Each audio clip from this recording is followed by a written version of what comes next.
Hi, Rachel. Thank you so much for joining this little collective series. So I kind of just wanted to bring you on to talk about speech and Gestalt language processing and just all things neurodiversity farming, all of those things. Just to start off, I just wanted to see kind of what led you to starting your company and kind of your interest in Gestalt language processing and all of those things. So yeah. Thank you for having me.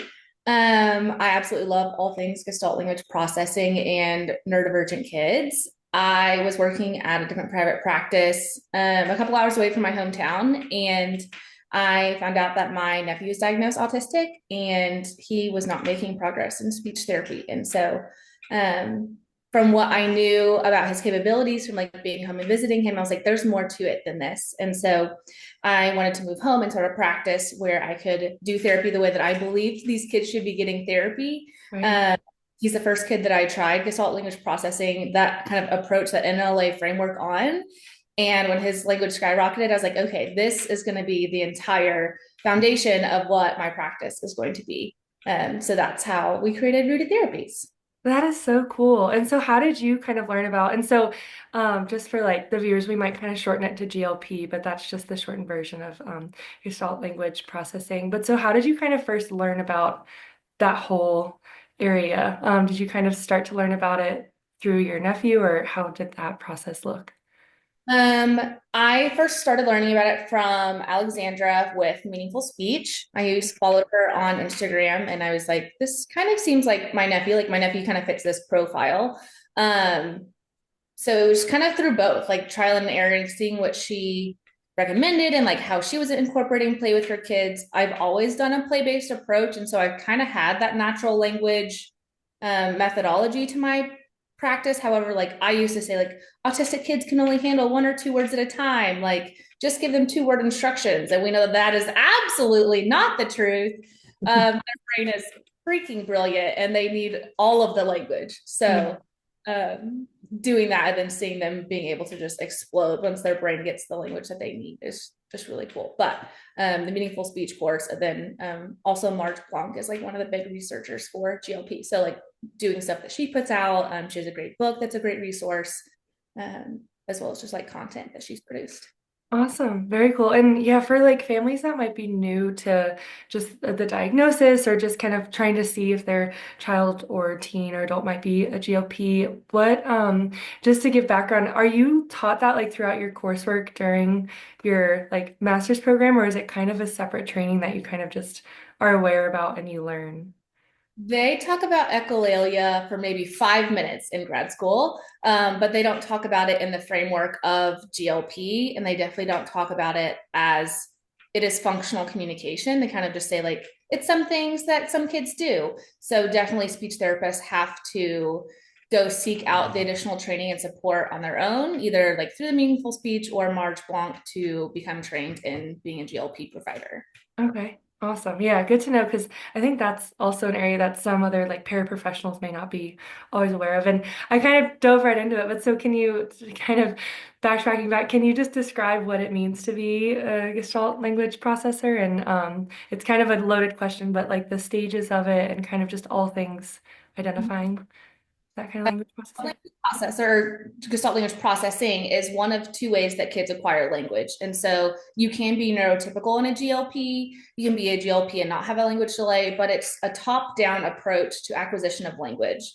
So these kids start with a vocabulary of large chunks of language, whereas like analytic or like traditional, what you normally think of when you think of child development is that analytic approach. So we have a that's bottom up, it's a big base of single word vocabulary. They start at one, then they have mama, dada, ball, bottle, and then they start putting two words together, and then three words together and four words together. That's analytic. And so GLP is the like the inverted triangle, right? So they start with a big base of Gestalt, of jargon, of that delayed echolalia is all stage one. They might say to infinity and beyond, or they may be able to sing a whole song or quote Brown Bear, but they're not saying hi, right? So they're not having that single word communication, but they have all of this language that they're actually using to communicate.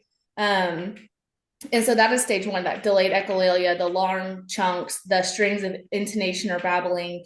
And then stage two is that next stage of development, and they start to kind of mix and match those. They get some flexibility in language, whereas in stage one, like one word or one phrase has one unit of meaning, right? And so if they say the Wheels on the Bus song, that might be their gestalt for like I see a bus or let's play with a bus. Right. Uh, Versus in stage two, they might actually say like let's go play or I see a school bus. They're starting to get some flexibility in that language, but it's still a whole chunk. It's still the grammar is intact. It's still pulling pieces from other gestalts that were in stage one. And then stage three is when their brain is like, aha, one word has one individual meaning.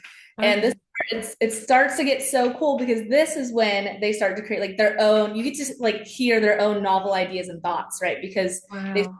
pulling individual words in stage four to make self-generated speech.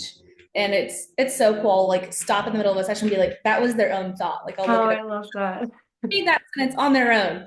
Versus in stage one, like it's so brilliant in stage one where they pull a gestalt or a chunk or a script from something and use it. But then it's also super cool when they can get down to that stage four, stage five. Yeah. Um, and then stage six is super nuanced, like super high level grammar. We're really picky, but they're usually way good to go by then. And that was such a great explanation because even I'm still just learning all of the things, and we'll talk about the end, but like your social media like pages are just a wonderful resource to just kind of learn and just get little bits of information. But and I've seen recently where you've posted how you can kind of be in between the stages too. So kind of like kind of how you explained, but just like so you might be doing some things in like a stage two, but you're also doing some in a stage three. So you can be in between. It's not just you're in a stage until you like move up to like the next one, correct? Is that Right. okay? We define the stages so that when we're evaluating kids and getting to know kids, we kind of know what stage of modeling to provide them. But definitely, kids are flexible, especially if they're dysregulated. They usually go down a stage or two, or some days, like if they come in dysregulated and we get them regulated, then towards the end of our session, they start pushing into those higher stages. But yes, kids can be, I'll have kids in a mix of like one, two, and three, or two, three, and four. So yes, they're not just like concrete stages. Their brains are flexible. And I did a presentation or a conference the other day, and someone asked like, "Do they know when they produce a stage four?" And I was like, "No, like they don't know. They're just communicating. It's the same thing for an analytic kid when they go from saying a three-word sentence to a four-word sentence. Like they're not super proud of themselves, right? Like they're Right. not consciously aware, and so that's my victory that I get to celebrate with the parents. But yes, the kids aren't like, oh my gosh, I'm in this next stage of development. Yeah. Their brains are just going on their own. Like they're Yeah. take off, and it's so incredible. And I love that you touched too, like especially if they're dysregulated, they may go back down like a few stages and use that type of language. And my first introduction to GLP was right kind of when I became a BCBA. I didn't know at all about it when I was an RBT. And when I was a BCBA, we kind of did a BCBA training like within the company, and they started one of the providers brought it up, and I just had never heard of it. And we had speech therapists at our facility, and I never heard mention of that. But once I found out, and you could see every provider's like light bulbs going off, and it was so cool. And I just remembered, I mean, there's so many examples of it, but there was one client that we had who we kind of started to put it together. We just didn't know the term to put it, but we were like, okay, it feels like he's making connection. But we remembered that there was this one time where we were like playing outside, and I forget what happened. I can't remember if he like stubbed his toe or if he fell, but something happened and he got kind of hurt. And he said, and we were playing with like Spider-Man or like Batman or something, and he just said something along the lines of like Batman flies high or Spider-Man like runs fast or something like that when he fell, because that's kind of what he was doing. And then later on, there were just a few times where he would mention Spider-Man or Batman, and we couldn't put it together, like because we were doing an activity where, and we were trying, we knew that that meant something to him, and he was trying to communicate something, but we could not figure out what it was. And then, someone, I don't know if it was the mom or someone, just started to put it together, and they were like, he's saying that every time he's getting hurt. So, and then we really put it together, and we're like, oh my gosh, like I remember when he said it. And so that was cool to kind of see where that first kind of just phrasing of something like developed, and where he kind of put that like I say that when I get hurt. And so it's a really, I can't imagine how frustrating it is for the individual when they're trying to communicate those things, but as you're on that path of identifying what they are trying to communicate, it's really cool once you get to that. It's like, wow, we figured it out. We know what they're communicating. And then so I love the process of what you go through with all of your kiddos and clients of really working with them over and over to kind of try to figure out what they are truly communicating. And I think in your videos, and I followed a few since our first meeting too, but just seeing those light bulb moments go off with providers and where they actually capture it, where they're like, oh my gosh, or just describing it. It's so cool. So yeah, I'm going to keep talking about it, but I just love that we're having this conversation. I think it's just really, really fun. So if a parent thinks that their child, like they started to notice it, or their teen, or adult is like kind of a GLP, what's the process look like for them to like do they have a provider just like write a diagnosis for it, or like how does that kind of look for that parent to make sure that their child then is able to see a provider that can help them with that language development? Meaningfulspeech.com has a registry of all the speech therapists that have taken their training from all the different states and different countries. So I would look into them. We're still spreading out into the other disciplines. So we're still trying to get developmental psychologists and developmental pediatricians on board with understanding GLP and being on board to refer to us as providers when parents come in and they talk about their kid using echolalia. It's not an additional diagnosis. So it's not like you're autistic and then you go to a speech therapist and they're like, you get another diagnosis, like you're a GLP. It's just the way that their brain processes the world. And so um, understanding and going to a GLP therapist and even like a GLP informed BCBA and a GLP informed like OT, like my kids that go to providers that know how their brain works make such faster progress than when they go to providers that still don't really understand GLP. But it trickles into everything. There's like Gestalt cognitive learners. And so like those are the kids that can like see the math problem in their head, but like writing down each step is like really hard for them. And so finding a provider that understands GLP and understands Gestalt cognition would be your best bet. I would look through that meaningful speech. I would highly vet out people and practices if you're looking for a speech therapist and you think your kid is a GLP. Do not go to someone that says we are familiar. Go to someone that says we are trained. We have the certificate of completion. Like we have extensive experience. Your kids deserve the absolute best. And what speech therapists have been taught for decades goes against everything that their brain knows and understands. And so for them really to make the optimal progress and for them to really shine, they should be seeing someone who has completed hours upon hours of training and education for this. So I love how you just said like not to just seek a provider that says that they're familiar, because I feel like it should be like when you're supporting a GLP, it should be a very specific way and strategic and making sure that they're fully supported. So yeah, that's so essential. I think that can be said for a lot of different areas too. If you're talking to with a provider and they say they're familiar with something, encouraging parents to kind of dig deeper and say like, well, what kind of training have you received? And just to make sure that, again, your child, teen, adult, just loved one is being well supported. So that was such an important part to like kind of touch on. With supporting a GOP, what kind of, and this might be kind of a difficult question to answer, but what kind of ways do you support them throughout their learning? Like, so say you have a GOP come in and they're like stage one, what are kind of the ways that you work with them and support them to just further develop their language? For stage one, that's so nuanced because sometimes they can come in and be stage one and be minimally or non-speaking. Sometimes they can come in at stage one and they have 15 different scripts that they use. Right. Really, the therapy kind of looks all the same. For maybe my non-speaking, minimally speaking, I'm bringing in an AAC device. Even sometimes with my speaking stage ones, I still use AAC. But really, these kids have really cool ideas and special interests. And so we have an open door policy at our clinic. Like we don't shut like kids in a door. They can just kind of zigzag between the rooms as they want. And so Love that.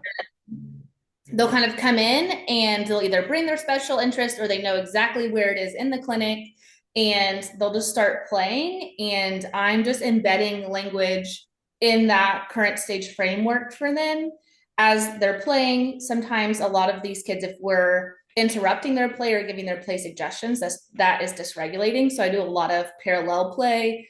Sometimes for these kids, like that have the PDA profile. I'm completely across the room or like down the hall providing language for them. Like they are just kind of in their world and I'm embedding that language and they're still acquiring it through hearing it. Like we know that autistic learners do not need to make eye contact to learn. And so it really is child led and play based. And it's the other word for GLP is like natural language acquisition. And so they have to acquire language naturally, taught language and sentence strips. That taught language does not count as a gestalt. It is not because they learn it and it's rote, it doesn't get broken down and used in the later stages. And so their brain just like filters through, picks and chooses what language models I give them and which ones that they're going to use and create as a new gestalt to use at a later time. Um, so yeah, that's what that looks like. Most of our kids need sensory work. And so we'll either co-treat with an OT or they'll go to OT before us, or we'll incorporate their OT goals in our sensory gym.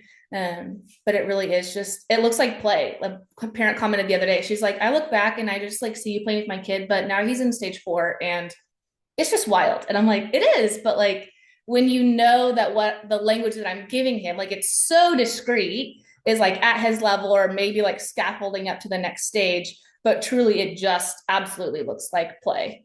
Yes, I love that. And that's one of my other questions was kind of what you would suggest parents to ask their like speech therapists, or really just like most providers, but especially speech therapists, which you can speak to, just to make sure that their provider is just engaging with their child appropriately. I love that you touched on like play-based because that's just how kids learn. Like, and making it fun is how kids learn. So what are some things that you would suggest parents kind of look for and ask? You mentioned making sure they're not saying familiar with, but so yeah, what are just some kind of questions you would recommend or I things?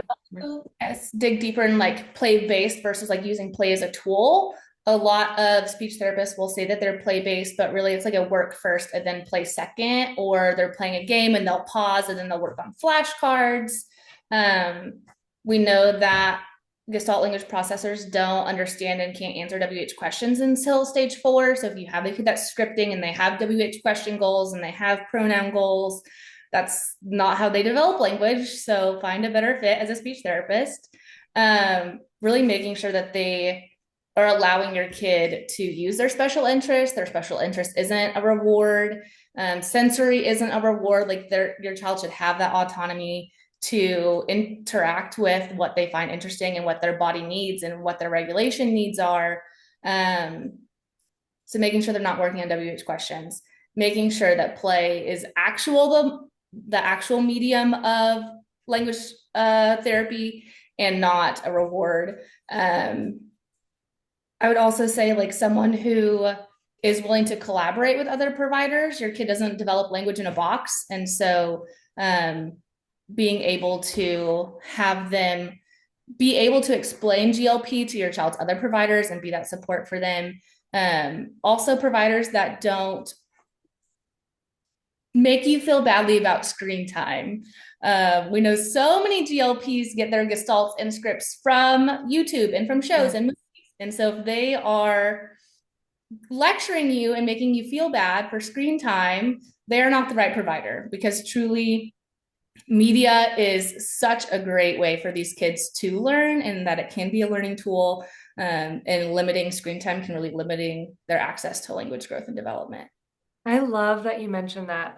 There was a kiddo I was working with a while ago who that was a huge way that he was developing language, and he would like play the like just video games, then he would also just watch some YouTube videos, and it was incredible the language he was learning and what he was connecting with, like phrases that you say with things that happen. And like there was like when things would drop, he'd be like, oh man, and like there were just things that like he was just developing so much language. And so I love that you just touched on that because I think that can be a frequent just common thing to find with providers, and then even like just other parents may say like, oh, you shouldn't, but yeah, showing that or keeping in mind that that is an incredible way to help them develop that language. And I also really loved how you talked about the collaboration piece, and you mentioned it before how you really collaborate with occupational therapists, and that's kind of my hope with these like videos too is to kind of just explain and show parents how you can encourage your providers to collaborate with other providers as well. So again, as a speech therapist, collaborating with if your child's in ABA or OT or just all different kinds of therapies. So how do you kind of ensure that everyone is collaborating and like what benefits are you seeing from that collaboration? I will host or like schedule probably quarterly meetings is typically what I do with each child's provider. A lot of our kids see the same few providers. And so if we're co-treating and maybe a kid cancels or the next kid's running late, we'll kind of run through all of our kids together, but we'll do like formal meetings quarterly with like the BCBA and the OT if they have a PT on board. And then I always send whatever the conclusion was of that meeting to the parents. A big part of it is really just explaining the GLP brain. I know a lot of like OTs and BCBAs love to work on like play skills. And so this is an example from a couple weeks ago. An OT was trying to get a kid to color sort. This kid is a GLP stage 1, and he loves things in rainbows. Like he loves rainbows, like everything's in rainbow order. But she was just like, let's see if he'll sort them. And that was so hard for his brain because we know that play kind of mirrors that language development. And so in stage 1, like things are whole chunks. Like to him, the rainbow, like red, orange, yellow, green, blue is a chunk. And his brain is not ready for that flexibility of like all the reds go over here, all the oranges go over here. And so explaining that to his brain, like we need to create micro flexibility in play to scaffold that. We can't just push him all the way to color sorting. And so really explaining that to her was an aha moment that she was like, oh, like I never thought of that. I need to think about that some more. And so yesterday, he loves Miss Rachel. 2 weeks ago, we had like the little dress up doll, and we did it like in the same routine that Miss Rachel does. Like this kid is very echopraxic. Like he loves to recreate scenes, loves to recreate Miss Rachel. And yesterday, like he did the same doll, but he didn't do like the same order of the clothes. And I was like, that is flexibility in play. Like he's starting to get that. And so I don't think color sorting is too far off, but like he's making that huge progress. And so being able to shift their framework of like, how can we target play? Like, how can we get their brain to be more flexible as they develop language, as they develop play skills, as they develop fine motor skills?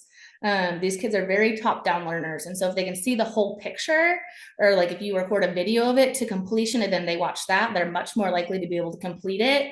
Versus like if you just have step by step fine motor tasks or step by step like toileting tasks, that's really hard for their brain. Like that analytic step by step is just not how the brain works. And so being able to show them the whole picture using video modeling, you doing it as an example, you doing it in parallel play, but really being able to partner with those other providers to be like, you're not seeing progress because their brain isn't there yet, but here's how we can help get their brain there.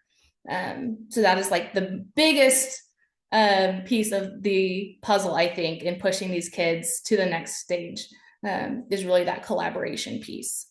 Absolutely. I love that. And you are just such a wealth of knowledge because that last piece, I remember when I was first told about that because I don't know what skills I was specifically working on, but someone who was very just knowledgeable in GLP really like sat me down and kind of like showed me these are why the things that you're working on are not making progress right now. Because when I kind of first thought of GLP, I was like, oh, well, that is kind of just like impacting and just that's the way that they are talking and like processing what other people are saying. So I kind of just viewed it as like language specific versus how they are just truly processing their environment, their world, everything around them. So I love that example that you gave with the colors. If they see just the rainbow like as a whole chunk, it's not just like pulling each color out. So that was such a cool way for you to describe that. So thank you, because I think a lot of people that watch this will really learn just different perspectives of what it means to be GOP and like how their brains process information. So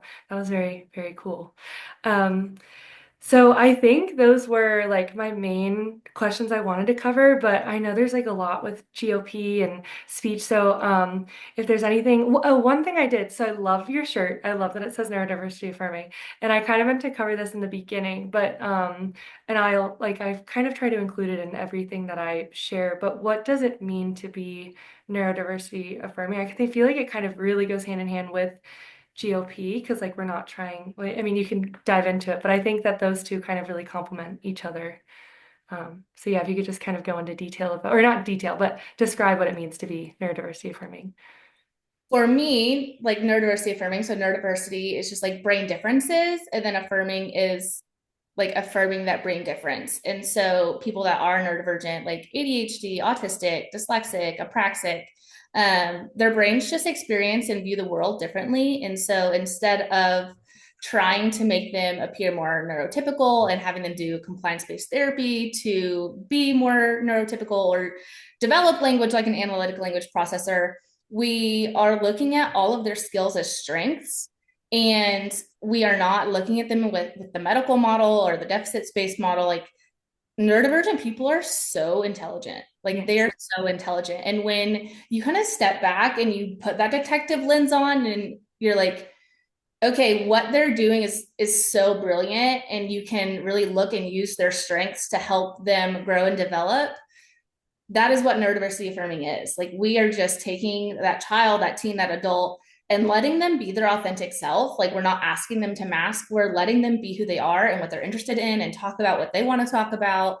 And we're using those strengths to incorporate some areas where they might benefit from growing in, but we're not ever asking them to be someone different. We're not asking them to fit into a box. Like if this kid loves space, like we're not going to be like, okay, you have to stop talking about space today because we need to talk about zoo animals. Like that's not a thing. Maybe our zoo animals go to Mars, right? Yes. Like incorporating what we're teaching them into their special interests because that is what's going to light their brain up. And so really just affirming who they are and what they want to be. Like we know people that have gone their lives undiagnosed either have depression or anxiety or suicidal thoughts. Like they just don't understand why they're different. They don't understand why they're weird. But when they get that diagnosis, like it's kind of like that second light bulb moment, like, aha, like I saw something the other day, like I'm not a broken horse, I'm just a zebra, right? Like when you Yes. find your people and you can build friendships with other people who are also neurodivergent and have that same interest, like that is so beautiful versus like, okay, I'm neurodivergent and I'm really interested in cars, but like I'm in this play group with six other kids and they all like animals and space and police cars, right? Like that's not really a conducive environment for that kid to make friendships because you're asking him to be compliant and play with these other kids and these other toys that are not interesting to him versus if you're a parent putting your kid in a special interest group for what they're interested in, they're so much more likely to develop authentic relationships and long lasting relationships and not have to mask and change who they are, but really just embrace how their brain experiences and enjoys the world. So to me, that is neurodiversity affirming. That was very long winded. I'm sorry, but No, please don't apologize. That was like again beautiful, and I throughout like again I wasn't really familiar with that term until I became a BCBA, and I like was attending more trainings and had access to just all of these different resources that I just wasn't aware of when I was in RBT. I just kind of thought um, just you did things a specific way, and I just didn't really kind of think about it. But my company did a great job of being neurodiversity affirming, but I just wasn't even aware of like that's kind of what we were doing. Same with GLP. And so it's just nice to know about those terms and what it means. And but my favorite thing is just again, it's not we're not putting people in boxes. We want them to flourish, be happy. And like you really touched on, think about long term. We want these little like tiny humans that are like 3, 4, 5 that are really interested in cars, that are really interested in. I've had like people interested in manuals for different electronics, like washing machines and refrigerators, and like exploring that and really just celebrating their really specific interests because they'll probably grow up one day to build the best washing machine that you could ever ask for because they're so fascinated. And so instead of saying like, no, we're now it's time to talk about like colors or like you said like zoo animals or different things like incorporating that into it like oh let's build a washing machine like what colors should we add to it or like let's make it like a rainbow I don't know just using all of these different things to celebrate their interests because again thinking long term we don't want this tiny like 3-year-old still learning about the world to then grow up to be a sad person who didn't get to explore their interests in space or cars or these things because they kind of were told like no this is what we're working on and then you've touched on it before but eye contact I think that that can be an area that um, just a lot of both providers focus on and like parents focus on and thinking about what forcing eye contact is really doing for that individual as well, and how uncomfortable that's making them feel, and just how extremely challenging it is. So there's just a lot of different areas that I hope just people that will watch this, like providers and families, just kind of think about things that they're asking of their child, teen, or adult, and how that can affect them long term as well. Because obviously, we want everyone to be happy and feel fulfilled. So just continuing on that path. So yeah, I love that you touched on that. That was perfect. So I do think for real, those are like my main questions. Were there any other, because again, you're such a wealth of knowledge, but were there any other kind of areas or topics or things that you would suggest parents to like look into? Or you mentioned a lot of resources. If there's any other resources you can think of that parents can look into, yeah, anything else to add? I would definitely start with Meaningful Speech. They have a free webinar. Nicole Casey with the Great Language Partner, she has a free webinar on like how to connect with your kid as a GLP. And so the Meaningful Speech is like understanding how your kid develops language, and then the Great Language Partner is like connecting with your kid. Um, I think my next piece of advice would just be super advocate for your child, and if they're going to public school or if they're going to be BC or ABA, championing, not even gonna say that. Uh, Championing? yes, thank you. Okay, that's a hard one. And I said it the other day and it was great, and today I can't. That your child is a GLP, and advocating that if their providers aren't GLP trained, that they get GLP trained. I don't know if a lot of other providers know that like there is a GLP course for other providers. It's cheaper than the speech course, or the ones for speech therapists. Advocate that your school has a conference or a presentation or a continuing ed for the school speech therapist, for the school special ed department to learn. Your child is not the only child that is a GLP in their school. There's no Yes. way.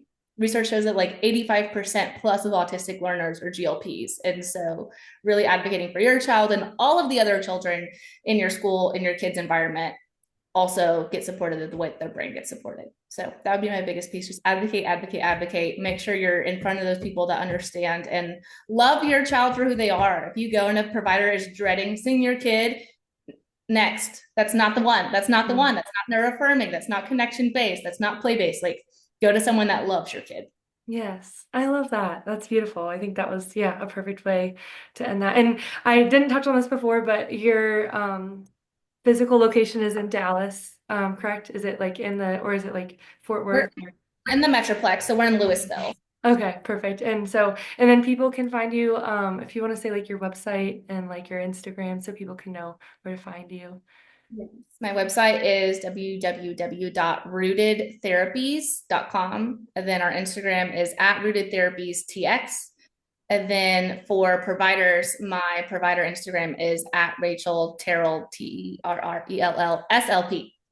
Very cool. Yeah, and like I said, I highly recommend everyone to follow literally all pages and everything that you're involved in, because I've learned so much just as a BCBA and with my company, and just how to do better. And I think that we all should just continue striving for that. So thank you so much. And yeah, looking forward to next time.